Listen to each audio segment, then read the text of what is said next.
నమస్తే, welcome to Suman TV. నేను మీ విష్ణు. ప్రస్తుతంతో పాటు certified financial planner Pratyusha Reddy garu ఉన్నారు. వారితో మాట్లాడదాం. నమస్తే మేడం. నమస్తే అండి. ప్రత్యూష్ గారు, తల్లిదండ్రులు చిన్నపిల్లలకు మరి ఎటువంటి ఫైనాన్షియల్ డిసిప్లైన్ని నేర్పించాలంటారు? అసలు ఏ వయసు నుంచి పిల్లలు కూడా ఇన్వెస్ట్మెంట్స్ కానీ సేవింగ్స్ కానీ చేయడం స్టార్ట్ చేయాలంటారు? ఈ ఫినాన్షియల్ డిసిప్లిన్ గురించి మాట్లాడుకుంటే అండి, అసలు మెయిన్గా పిల్లలకి వాళ్ళ 10th ఇయర్ నుంచే మనం నేర్పించడం స్టార్ట్ చేయాలి చెప్పాలంటే. 10 సంవత్సరాల వయసు నుంచే. ఎందుకంటే వాళ్ళకి అప్పుడు కొంచెం మెచ్యూరిటీ స్టార్ట్ అవుతుంది, వాళ్ళకి అర్థం చేసుకునే స్టేజ్లో కూడా ఉంటారు. ఎందుకంటే ఇప్పుడు 5 years నుంచి 10 years వయసు వరకు చూసుకుంటే పిగ్గీ బ్యాంక్స్ ఎలాగో ఇస్తున్నారు ప్రతి ఒక్క పిల్లలకి తల్లిదండ్రులు. దీంట్లో వేసుకోండి, జమ చేసుకోండి డబ్బులు అని చెప్తున్నారు. సో అది చెప్పినప్పుడు మీరు ఆ 10th ఇయర్ నుంచి వాటిని ఎక్కడ పెట్టుకోవాలి, వాటిని ఎక్కడ పెట్టుకుంటే మీకు మంచి రిటర్న్స్ అన్నది మీరు గెయిన్ చేస్తారు అని కూడా నేర్పించడం మన పేరెంట్స్ బాధ్యతనే కదా పిల్లలకి. అది లేకపోవడం వల్లనే ఇప్పుడు మన యంగ్స్టర్స్ని చూసుకుంటే ఈ మధ్య కాలంలో, లేకపోతే మన ఏజ్లో కానివ్వండి, మన పేరెంట్స్ కానివ్వండి, అందరం సేవింగ్సే. ఇన్వెస్ట్మెంట్స్ అన్నది మన కాన్సెప్ట్ లో లేదు అసలు. టోటల్ దాచిపెట్టుకోవడం అంటే బ్యాంక్ లో పెట్టుకోవడం, పోస్ట్ ఆఫీస్ లో పెట్టుకోవడం. అది ఓకే. ఇప్పుడు మనకి ఓల్డెన్ జనరేషన్ లో ఖర్చులు తక్కువ ఉంటుండే కాబట్టి ఆ రేట్స్ అన్నవి సరిపోయేది వాళ్ళకి. వాళ్ళ మెంటాలిటీ ప్రకారం అది కరెక్టే. అప్పుడు రేట్స్ కూడా బాగా ఇచ్చేవాళ్ళు, ఖర్చులు తక్కువ ఉండేవి. సో వాళ్ళు మంచిగానే గెయిన్ చేసిండ్రు కాబట్టి వాళ్ళు అదే మెంటాలిటీ మనకు కూడా నేర్పించిండ్రు.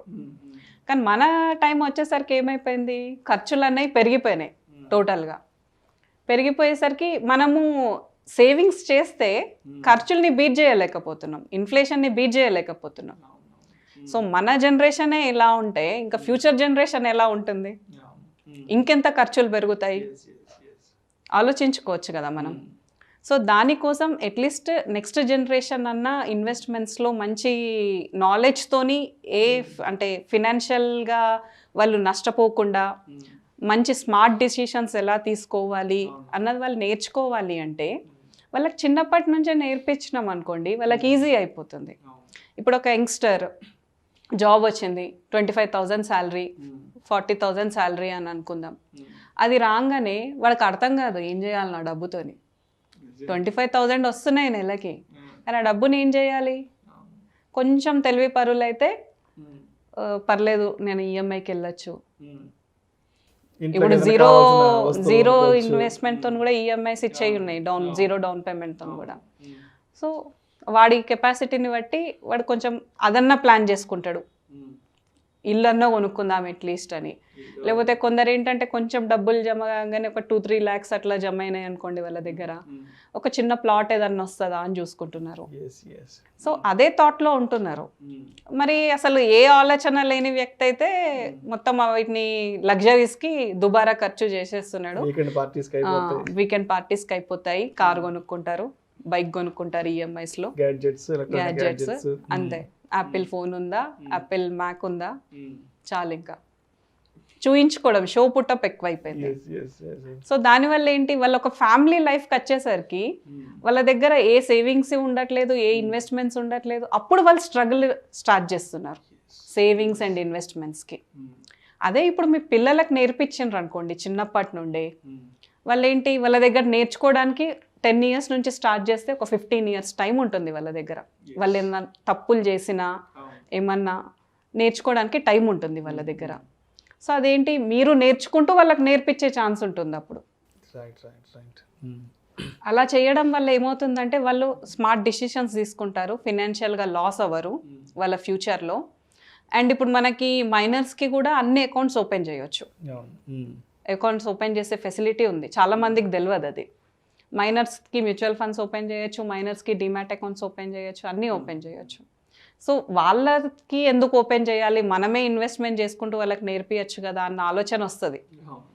సో వాళ్ళకి ఎందుకు ఓపెన్ చేయాలి అని అంటే, వాళ్ళ అకౌంట్ ఓపెన్ చేస్తే ఆ డబ్బుల్ని మనం టచ్ చేయం, మనకి ఎంత అవసరం వచ్చినా అది పెద్దవాళ్ళకి పిల్లల డబ్బు కదా, పాపం వాళ్ళు ఏదో ఆశతోని వాళ్ళు జమ చేసుకుంటుండ్రు ఆ డబ్బుని, మనం ఎందుకు ముట్టడం మన ఖర్చుల కోసం. ఒక ఎమోషనల్ ఫీలింగ్ ఉంటుంది దాంతో.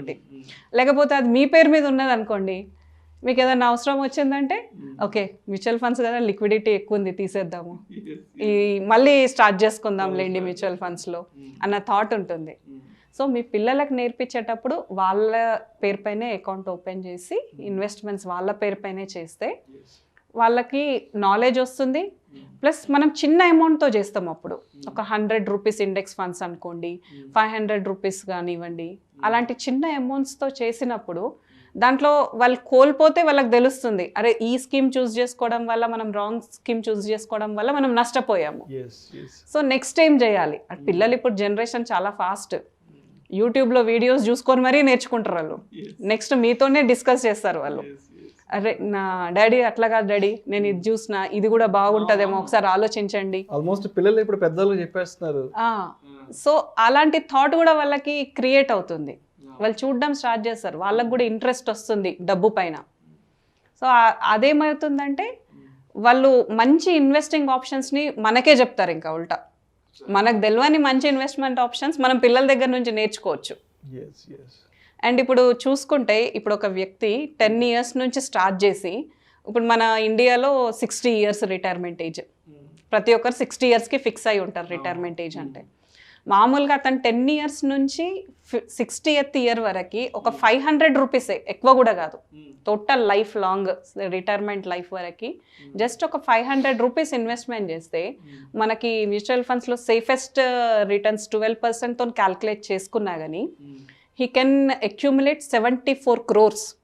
అంటే అతను తన 10th yearలో తన 10వ సంవత్సరం వయసు ఉన్నప్పటి నుంచి నెలకి ఒక 500 రూపాయల చొప్పున ఇన్వెస్ట్ చేసి పెట్టుకుంటే, so at the age of 60 వచ్చేటప్పటికి 74 crores వరకు 12% CAGR 74 crores వరకు అక్యుములేట్ చేసుకోవచ్చు.